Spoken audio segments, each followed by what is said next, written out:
Hello and welcome to World Talks here on TVP World with me, Ashim Kumar. As Hungary marks its 1956 uprising against Soviet rule, Prime Minister Viktor Orban's Fidesz and the rising Tisa movement of Péter Magyar hold rival rallies in Budapest, a symbolic showdown ahead of next year's parliamentary elections. Meanwhile, Orban's absence from the EU Council debate on frozen Russian assets is drawing scrutiny amid a shifting European geopolitical landscape. Joining us to unpack Hungary's politics and its place in Europe is Daniel Hegedüs from the German Marshall Fund. Welcome back, Daniel. Good to have you. Good evening, and thank you for having me. Good evening to you. Now, celebrating or commemorating the 1956 Hungarian uprising against the Soviet Union, and it might strike some as with a sense of irony, considering the relationship Prime Minister Viktor Orban has with Vladimir Putin. What would you say to that viewpoint? Obviously, international observers can raise some eyebrows in that regard, but I think it's also interesting to listen to the Hungarian Prime Minister, what twist he is using actually to justify his current both domestic and international political positions and legitimate them actually with the heritage of the 1956 revolution. If one listened today to the speech of Prime Minister Orban, then very surprising messages could be heard. For example, that actually today's culture war of Fidesz against globalist, liberal elites and woke activists is actually the continuation of the revolution of 1956. And as Hungarians actually rose up against the Soviet Union in 1956, the same political uprising is happening today under the leadership of Fidesz against Brussels. So this is actually the narrative line what the Hungarian Prime Minister and governing party is following.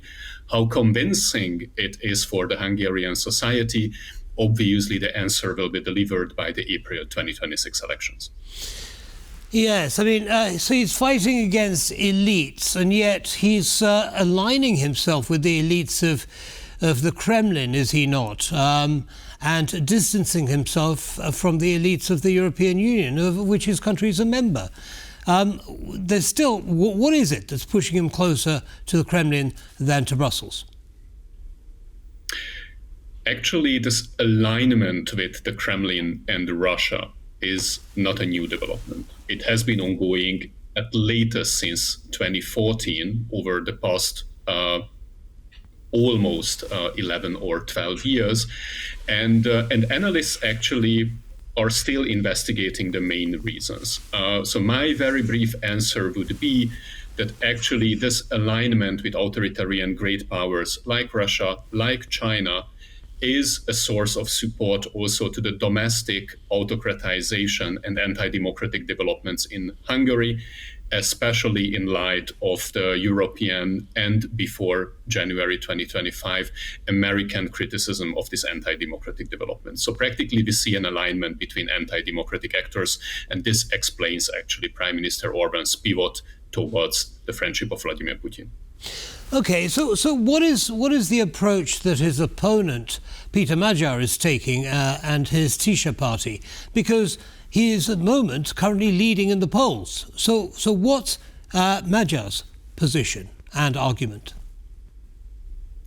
The opposition Tisa party and Péter Magyar has been really successful in actually thematizing key issues of weak economic performance and actually lacking performance of social welfare services like healthcare or education in Hungary, and put that together actually with the old existing charges against Fidesz with regard to strategic corruption. But actually Péter Magyar is the first opposition politicians who really succeeded to delivering a convincing argument for the Hungarian voters that all of the issues they don't like weak healthcare services, weak economic performance, is due to the corruption of Fidesz. And this provided this extraordinary support that allowed the rise of the Tisa party over the past 18 months. And this is allowing the party actually still to lead the polls ahead of Fidesz with a very comfortable advantage. A comfortable advantage it may be, but there are lots and lots of undecided voters who could swing it either way. What is it that these undecideds are going to want to hear to make their decision? Actually, the group of undecided voters used to be traditionally the largest voter group at Hungarian elections since actually the mid-2000s. I think Péter Magyar's political and policy focus on everyday bread and butter issues actually resonate. This explains his advantage because he was successfully able to actually send these messages towards previously very passive Hungarian voters. I don't see actually that narratives in the Fidesz camp that would allow actually a U-turn and provide advantage for Fidesz. If one listened actually to today's speech of the Hungarian Prime Minister, it was almost exclusively fear-mongering. Fear-mongering, like in 2022, that Hungary will be dragged in a war by the Brussels elite and by Ukraine. Fear-mongering that the energy cost can be unbearably high if the relationship further worsens with Russia. And where Fidesz is failing is actually providing a positive picture of the future. And if we just compare both the performances of the two parties over the past months and the performances of the two leaders in their two-day main speeches, then I think this providing of the picture of the positive future is where Tisa and Péter Magyar are clearly overperforming Prime Minister Orbán and Fidesz. Understood. Now, some observers say that the elections are going to be free but unfair, suggesting perhaps that there are some structural advantages that Fidesz and Viktor Orbán have put into place, which would favour him in an election. Would you agree with that point of view? Hungary has had the last free and fair elections in 2010. Since then, no Hungarian elections were fair. The structural advantage is overwhelming in party and campaign financing, in using state resources for the purpose of the Fidesz campaign, and the governing party has an overwhelming advantage and superiority in the media field. However, what we see that this time, in spite of all of the advantages, an opposition party is leading in the polls, which raises the fears that the real stake is that the 2026 elections in Hungary may not even be free. We might see actually developments like in Georgia, that a significant level of election day irregularities may also potentially influence actually the outcome of the next Hungarian elections. So I think European partners should be prepared not for unfair elections that used to be business as usual over the past years, but to having the first, not free, the first significantly frauded elections in an EU member states.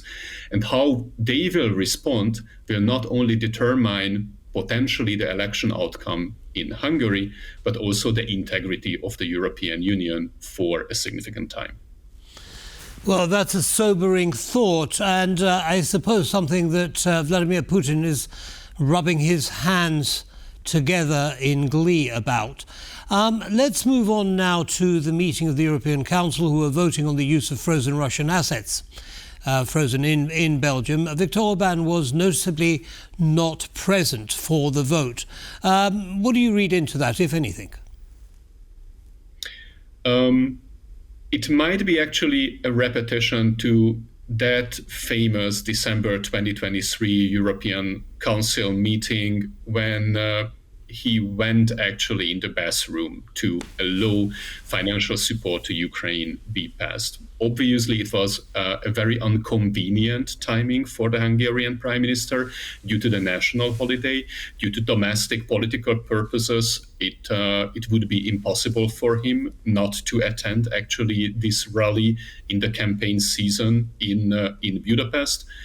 However, obviously, he could have timed actually the Fidesz rally in a different way, which shows that Orban was actually comfortable not attending that meeting today in Brussels and not blocking or vetoing this very significant move that can result in even a 140 billion European loan for Ukraine that could actually keep the country afloat financially for the next 2 to 3 years. The stakes were simply high, and potentially in the current situation, Orban also feared that if he is not blocking, it would be interpreted as a sign of weakness in the Hungarian political scene, while if he would be blocking that move, then actually the consequences at the international stage, both in the European Union and potentially in the transatlantic relationship to Donald Trump, could be unforeseeable. Understood. So convenient, if you like, absence for Viktor Orban. Now, how would you characterize the relationship between Robert Fico of Slovakia and Viktor Orban? Yes, Slovak Prime Minister Robert Fico has been officially representing the Hungarian government at this European Council.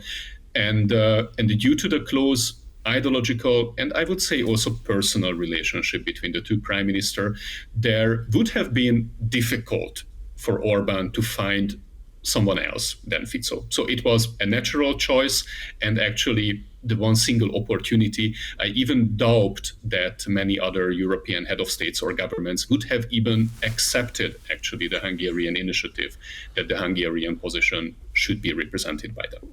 Understood. Daniel Hegedüs, unfortunately, we're going to have to end it there, but thank you, as always, for sharing your analysis with our audience. Have a good evening, sir. It was my pleasure. Thank you. Bye-bye. And that brings us to the end of this episode of World Talks. Don't go away, though. News coming right up. Bye-bye.